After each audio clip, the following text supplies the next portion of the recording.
वसुदेवसुतं देवं कंसचाणूरमर्दनम् देवकी परमानन्दं कृष्णं वन्दे जगद्गुरुं कृष्णं वन्दे जगद्गुरुं कृष्णं वन्दे जगद्गुरुम्। ॐ सहना भवतु सहनौ भुनक्तु सह वीर्यं करवावहै तेजस्विनावधीतमस्तु मा विद्विषावहै। ॐ शान्तिः शान्तिः शान्तिः।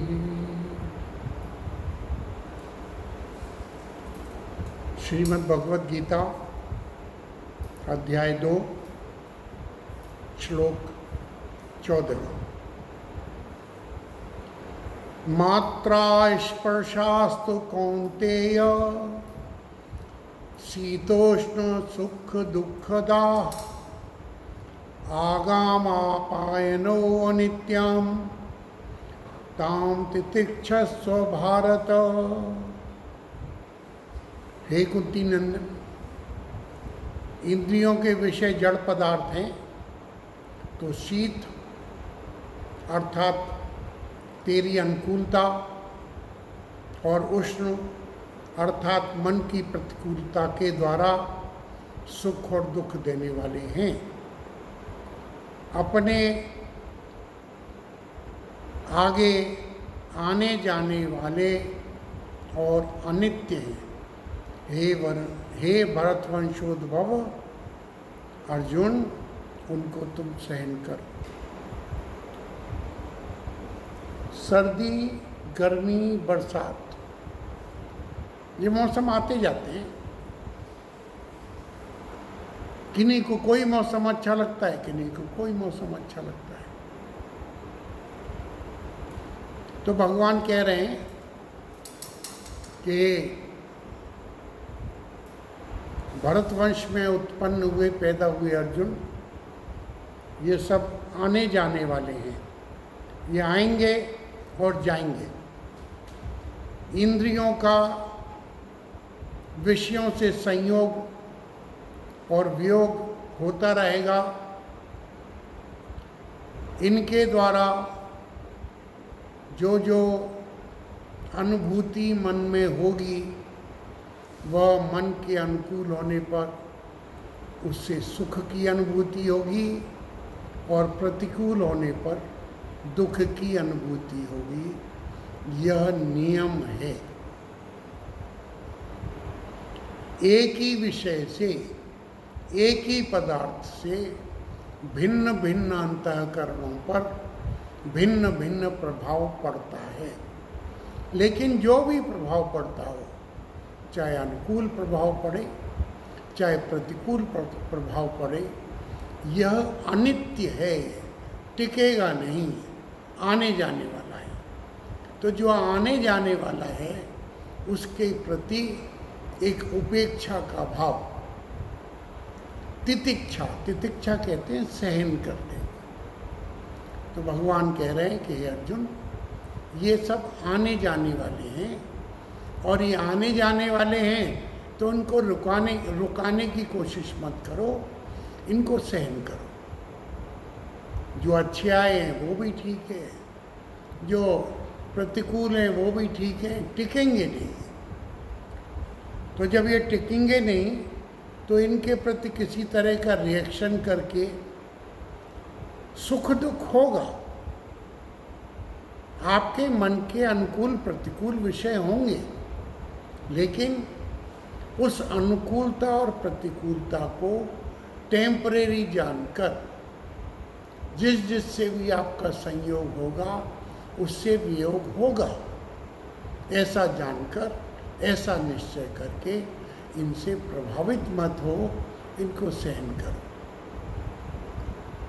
आगे भगवान कहते हैं, यम ही न व्यथन्ते ते पुरुषम पुरुषर्षभ सम दुख सुखम धीरा सो अमृत तत्वाय कल्पते। अब ये जितनी भी आने जाने वाली चीजें हैं, इनमें आप अपनी स्थिति मत बनाओ। ये आने जाने वाली हैं, अभी संयोग हुआ है, कुछ समय रहेगा और उसके बाद वियोग हो जाएगा, यह शाश्वत नियम है। जिन लोगों ने इसको जान लिया है और बिना किसी रिएक्शन के जो लोग इनको सहन करते हैं, उनके लिए भगवान कहते हैं कि हे पुरुषों में श्रेष्ठ अर्जुन, सुख दुख में सम रहने वाले,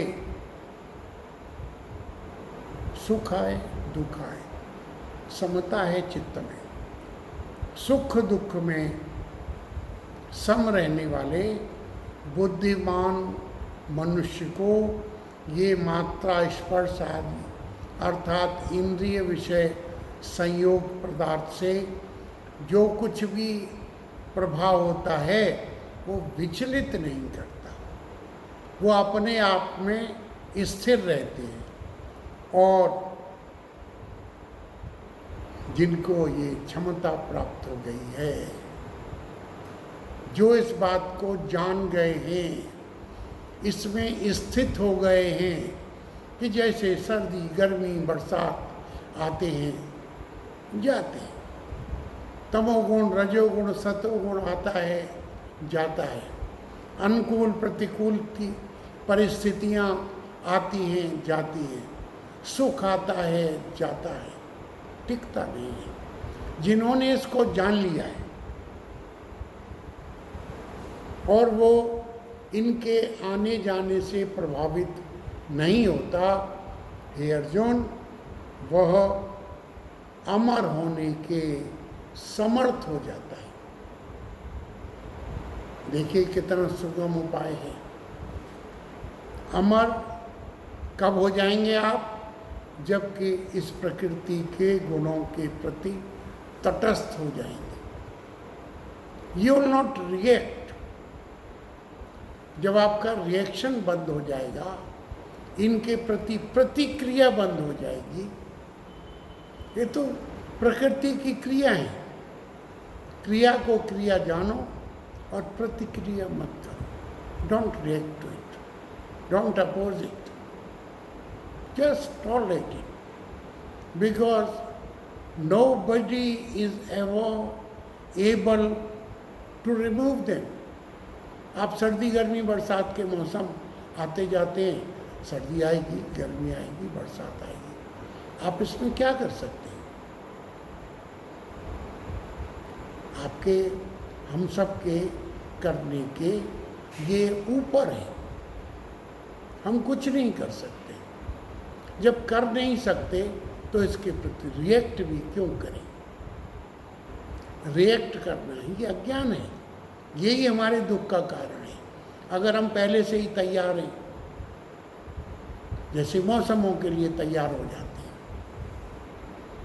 सर्दी आएगी तो अपने गर्म कपड़े निकाल लेंगे, धूप दिखाएंगे, ड्राई क्लीनिंग कराएंगे, जो भी कराएंगे, तो पहले से हमको पता है कि सर्दी आएगी और हम उसको सहन करने के लिए तैयार हैं। जब गर्मी आती है तो तैयार है, अब बारिश आने वाली है तैयार है। अपने अनाज को, अपनी रसोई को, अपने वस्त्रों को उस मुताबिक हम लोग कर लेते हैं। इससे इसको तो हम कर लेते हैं, लेकिन मूर्ख लोग, कम बुद्धि के लोग इसमें भी रोते। सर्दी आती है, हाय हाय हाय सर्दी आ गई उनकी ओर से। गर्मी चंगी सी, गर्मी आती है, हाय हाय पसीना, एड्डी गर्मी, अजय तो टेम्परेचर इतना चला गया नहीं। तो वो होना ही है, जो होना है उसका स्वागत न करो तो कम से कम प्रतिकार मत करो। स्वागत कर सको बहुत श्रेष्ठ है। एक संत की हमने कथा सुनी। एक झोंपड़ी में, नदी किनारे झोंपड़ी थी, उस झोंपड़ी में 2 संत रहते थे। दिन में भिक्षाटन करने गए और जब भिक्षाटन करके आए तो आते आते शाम हो गई और बहुत तेज आंधी चली, बहुत भयंकर आंधी और बरसात हुई। तो जब वो लौट के आए तो उनकी झोंपड़ी का आधा छप्पर उड़ गया, आधा उड़ गया। तो एक संत कहने लगे, हे भगवान, मैंने तेरी इतनी पूजा की, इतनी प्रार्थना की, इतना मैं जप करता हूँ, इतना ध्यान करता हूँ, इतना तेरे नाम का प्रचार प्रसार करता हूँ, सारा जीवन मैंने तेरे ही लिए लगा रखा है। ये देख गांव में मैं देखता हूँ सबके गांव के मकान तो किसी का भी नहीं गिरा, किसी का भी छप्पर तैने नहीं उड़ाया, हमारा ही उड़ाया। क्यों उड़ाया? शिकायत करने लगे। बहुत प्रकार से उन्होंने बहुत कुछ कहा और हताश निराश होकर वो पेड़ के नीचे वहीं बैठ गए। दूसरे संत जब आए, उन्होंने देखा आधा छप्पर गायब है। तो बोले, हा हा हा हा, भगवान कितना प्रेम करता है हमसे, उसकी कृपा का मैं क्या बखान करूं। आधा छप्पर रहने दिया ना हमारे लिए, अब तो बहुत अच्छा होगा। आधे छप्पर में सोएंगे, आधे से हम चंद्रमा देखेंगे, आकाश के निकले हुए तारे देखेंगे, और अगर बारिश की फुहार आएगी तो उन बूंदों का भी मजा लेंगे। परमात्मा कितना महान है, कितना हमसे प्रेम करता है। उसने तो हमारी प्रार्थना को ही स्वीकार कर लिया है और वो तो नाचने लगे। एक ही घटना, उनकी झोंपड़ी का, उनके मकान का छप्पर गिर गया। एक परेशान है, शिकायत है, दुखी है कि आधा छप्पर उड़ गया। एक बहुत प्रसन्न है कि आधा छप्पर है, उसमें उनको परमात्मा की कृपा लगती है, उनका आशीर्वाद लगता है, उनको लगता है कि परमात्मा हमसे प्रेम करता है, हमारे भजन कीर्तन, हमारी पूजा उसने स्वीकार की है। कितना बड़ी कृपा उसने हमारे ऊपर की है। घटना एक ही है मित्रों, ये आपके जीवन का दृष्टिकोण है कि what point of view, what sort of vision you have got in your mind, negative or positive. Positivity is there or negativity is there. एक घटना और याद आती है। एक गांव के बाहर एक 70 साल के वृद्ध बैठे हुए हुक्का गुड़गुड़ा रहे थे। तो इतने में एक घुड़सवार आया, उसने घोड़ा रोका और बोला, बाबा, ओ बाबा। बाबा जी बोले, हाँ कहिए, मैं आपकी क्या मदद कर सकता हूँ। बोले कि देखो, मैं अब एक गांव से छोड़ के आ गया हूँ गांव को, और अब मैं वहाँ वापस जाना नहीं चाहता। मैं चाहता हूँ कि इस गांव में मैं रहने लगूँ। इस गांव के लोग कैसे हैं आप मुझे बताओ। तो वृद्ध सज्जन बोले कि ठीक है, आप पहले ये बताओ कि जिस गांव से आप आ रहे हो वहां के लोग कैसे थे? तो घुड़सवार महोदय बोले कि मैं आपसे क्या कह रहा हूं, मैं आपसे प्रश्न कुछ और पूछ रहा हूं, आप उत्तर कुछ और दे रहे। आप तो मुझे ये बताओ कि यहाँ के लोग कैसे हैं। तो बुजुर्ग कहने लगे कि जब तक आप अपने गांव के लोगों के बारे में आप मुझे नहीं बताओगे तब तक मैं इसका उत्तर नहीं दे सकता।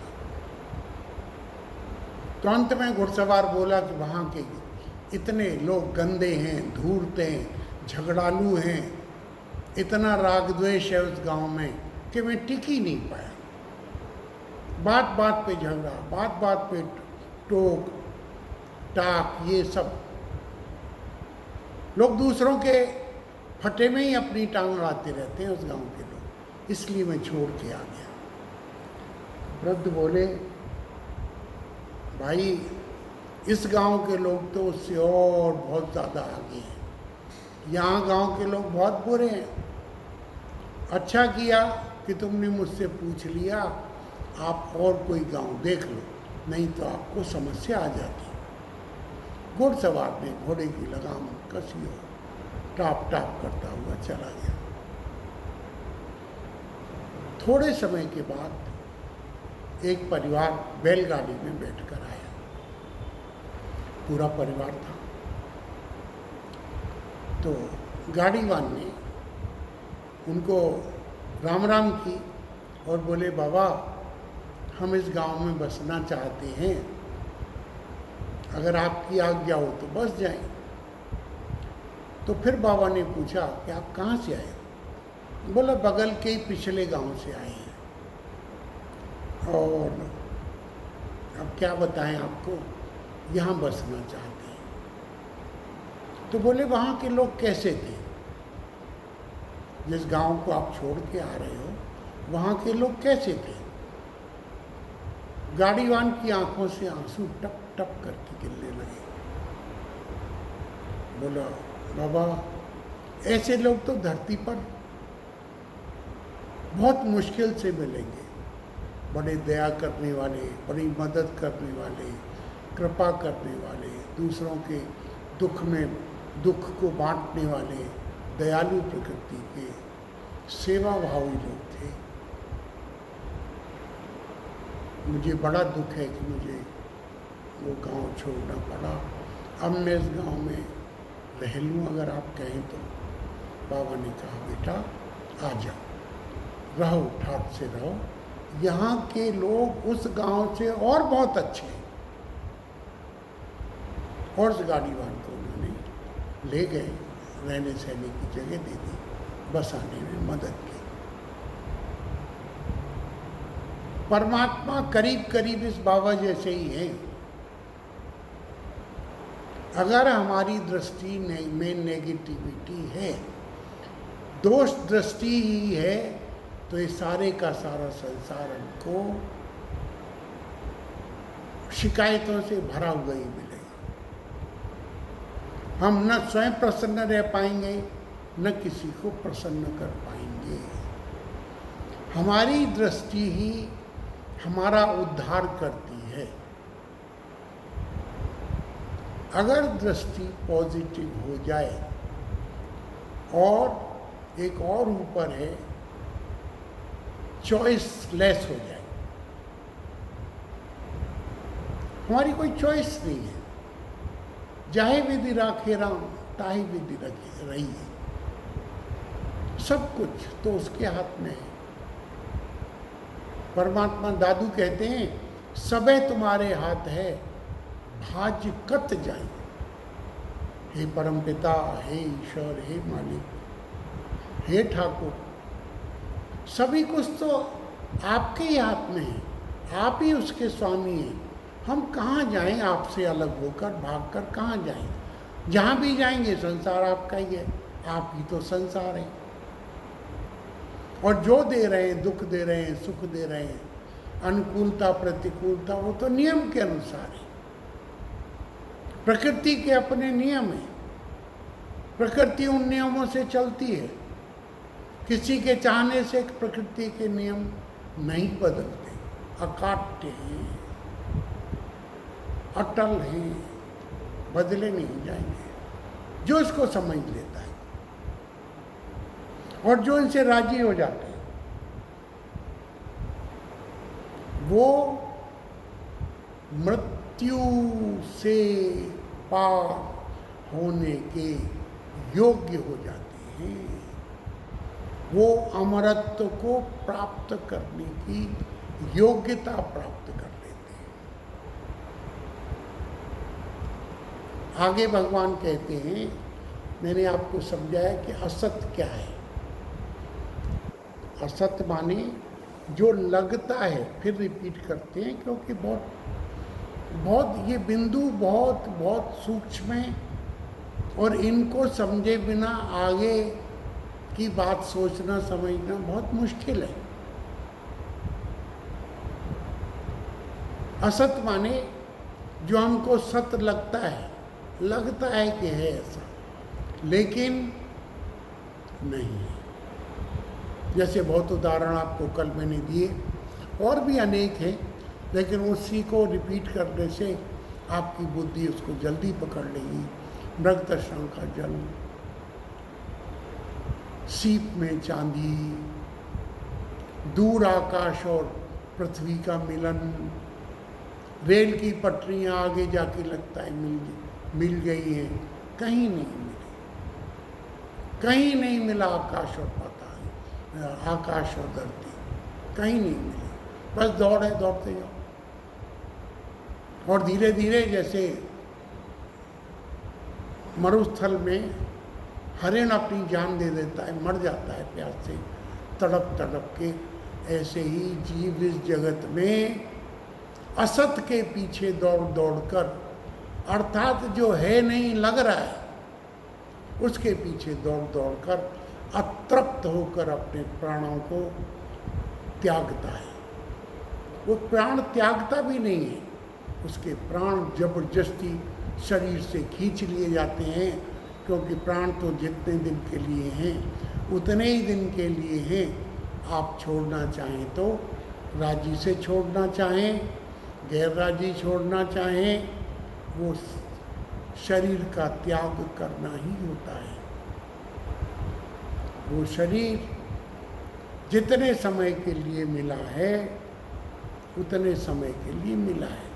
तो भगवान कहते हैं, देखो असत रहेगा नहीं, दिखता है ठीक है, तुम्हें दिखता है, अपने आप को भ्रमाए रखो, असत है नहीं। असत सत माने जो है नहीं, सत माने जो सदैव है। तो असत तो है ही नहीं और सत का कभी अभाव नहीं है, अर्थात सत सब है, सदैव है। तो इस तत्व को कि असत है ही नहीं, लगता मात्र है, और सत न भी लगता हो हमें, हमारी दृष्टि, हमारा हृदय उतना निर्मल अभी न भी हो, लेकिन सत सदैव है। तो जो इस तत्व को जानते हैं, अर्थात तत्व से दोनों को जो जानते हैं, उनको भगवान ने कहा है, देखिए क्या क्या है, तत्वदर्शी महापुरुष। उनको महापुरुष कहा, पुरुष नहीं कहा। तो जो तत्वदर्शी महापुरुष इसको जानते हैं कि असत की कोई सत्ता नहीं है, विद्यमान नहीं है, और सत सदैव मौजूद है, अर्थात इन दोनों के यथार्थ को जो जानते हैं, ऐसा तत्व जिन्होंने देखा है, अर्थात कि अनुभव किया हुआ है, भगवान ऐसे महापुरुषों की बहुत प्रशंसा करते हैं। सरल सरल बातें हैं, समझ आ जाए एक क्षण का खेल है, न समझ आए तो समझने की चेष्टा करें। याद होगा आप लोगों को कि जब हम स्कूलों में पढ़ते थे तो गुरुजी बोर्ड पे प्रश्न समझा देते थे और फिर पूछते थे। तो जो लोग नहीं कर पाते थे उनको फिर वो होमवर्क देते थे, इस प्रश्न को 4 बार हल करके घर से लाना। तो क्रोध आता था, लगता था क्या गुरुजी, बाकी को तो किसी को नहीं दिया, मुझको दे दिया। तो गुरुजी में पक्षपात लगता था। और दूसरे दिन 4 बार करा के फिर उन्होंने प्रश्न को हल करवाया और फिर ना हुआ तो फिर 4 बार देते थे।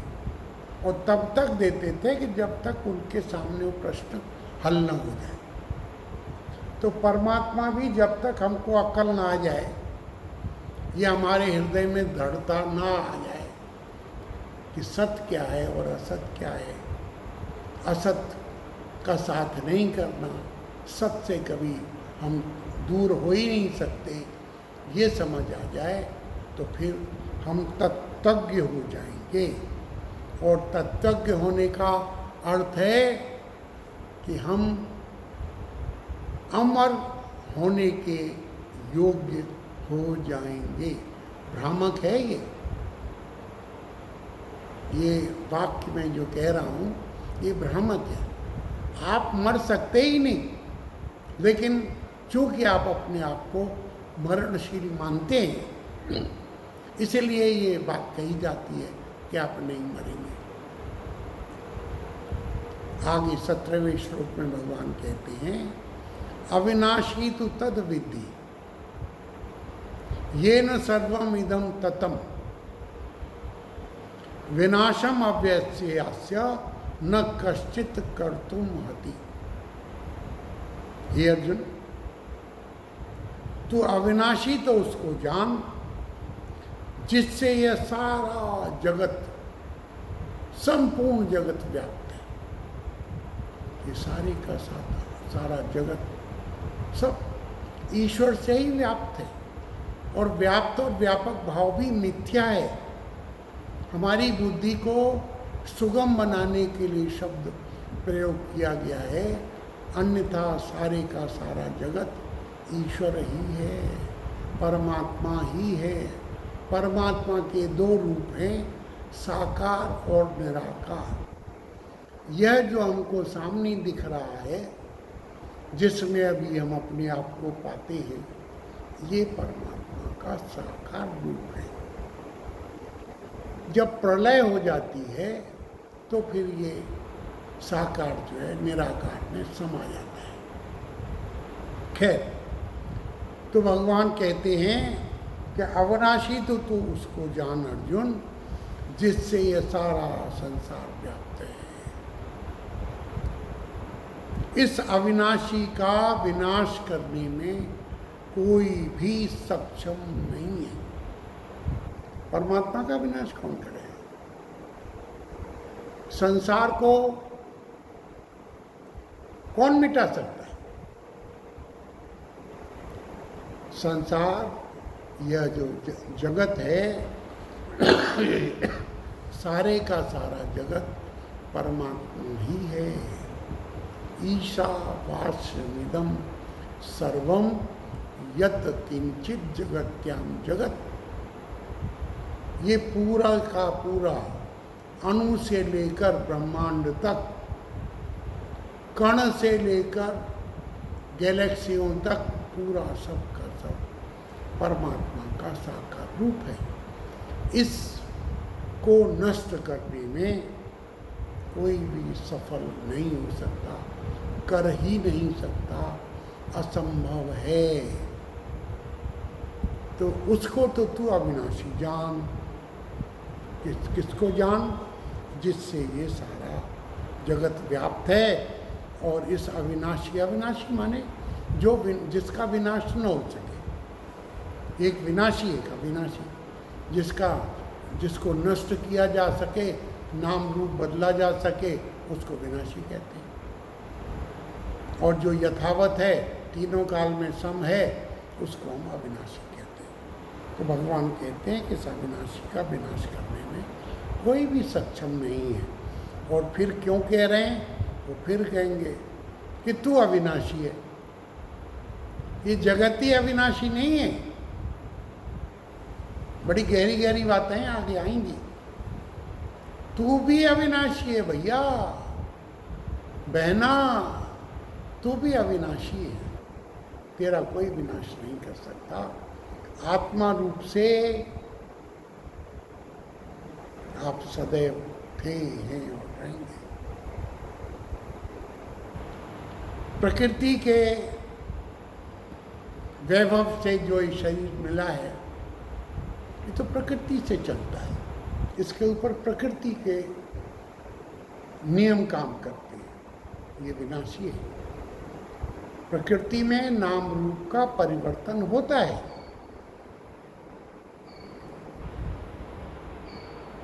देखिए, परमात्मा का शुद्ध नाम है, शुद्ध शुद्ध है, सत्य, चित्त और आनंद।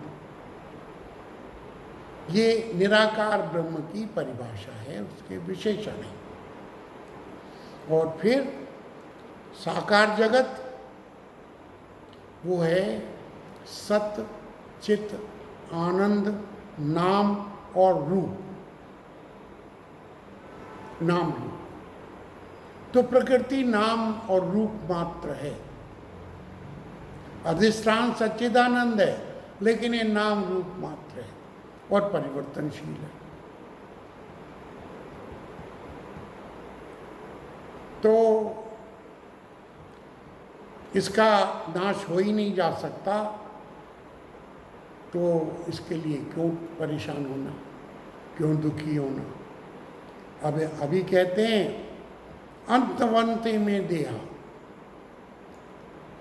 अर्जुन को शोक हो गए ना कि ये मार के मैं पापी हो जाऊंगा, ये हो जाऊंगा, वो हो जाऊंगा, ये मेरे दादा हैं। अपने नाते रिश्तेदारों के प्रति मोहित होकर वो युद्ध से जाना चाहता है। अब फिर भगवान वो शरीरी की बात करेंगे। शरीरी माने आत्मा, शरीरी माने अभी आप जीवात्मा भी कह सकते हैं। तो भगवान कहते हैं अविनाशी जानने में न आने वाले और नित्य रहने वाले इस शरीर के ये देह अंत वाले कहे गए हैं। शरीर ही अविनाशी है, लेकिन इस शरीर के जितने देह हैं ये अंत वाले हैं। देह प्रकृति, देह किसका है? प्रकृति का। और शरीरी पुरुष, आत्मा, साक्षी, जीवात्मा। जीवात्मा नित्य सनातन अजर हमारा विनाशी है, और शरीर इनमें विकार है। कुमारावस्था, यौवनावस्था, जरावस्था भगवान ने बताया है। तो जो अविनाशी है और जो नाशी है उसका विवेक करो। इस शरीरी के यह देह अंत वाले कहे गए हैं। शरीरी अविनाशी, देह विनाशी। इसलिए हे अर्जुन, तू शोक मत कर, अभी अपने कर्तव्य कर्म का, आश्रम धर्म का, क्षत्रिय होने के धर्म को पालन कर और युद्ध कर। फिर कहते हैं कि फिर इतने मर जाएंगे, मुझे पाप लगेगा। तो भगवान कहते हैं य एनम वेत्ति हंतारम, य एनम वेत्ति हंतारम यश्चैनम मन्यते यतम। बड़ी मजेदार बात, बड़ी गंभीर बात, बड़े काम की बात भगवान कह रहे हैं। य एनि वेत्ति हंतारम यश्चैनम मन्यते यतम उभौ तो न विजानीतो, उभौ तो न विजानीतो नायम हन्ति न हन्यते। जो मनुष्य इस अविनाशी शरीरी को, शरीरी का मतलब आत्मा, जीवात्मा जो आप चाहें, मारने वाला मानता है, और जो मनुष्य इसको मरा मानता है, जो शरीरी को मारने वाला मानता है और शरीरी को मरा हुआ मानता है, ये दोनों ही इसको नहीं जानते। क्यों? कि यह आत्मा, यह शरीरी न किसी को मरता है और न ये मारा जाता है। यह अजर, अमर, अविनाशी है। इसको जो मरने या मारने वाला मानते हैं कि इतना इसने मार दिया कि मर गया, वो दोनों ही भ्रम में हैं, दोनों ही अज्ञानी हैं। सत्य से अनेकों अनेक उनकी दूरी है। अज्ञान में ही जी रहे हैं, अज्ञान में उत्पन्न हुए हैं, अज्ञान में जी रहे हैं, और अज्ञान में ही वो इस देह को छोड़ देंगे। उनकी दृष्टि में वो मर जाएंगे। शास्त्र की दृष्टि में उनका देहांतर होगा। उपनिषदों की दृष्टि में अगर परमात्मा, आत्मा और परमात्मा का मिलन हो गया तो फिर वो परमात्मा ही हो जाएंगे।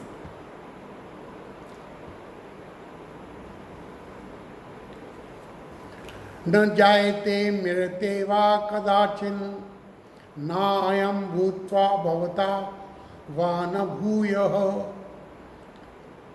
भगवान बार बार बार बार एक ही बात को कह रहे हैं, बार बार एक ही बात कह रहे हैं।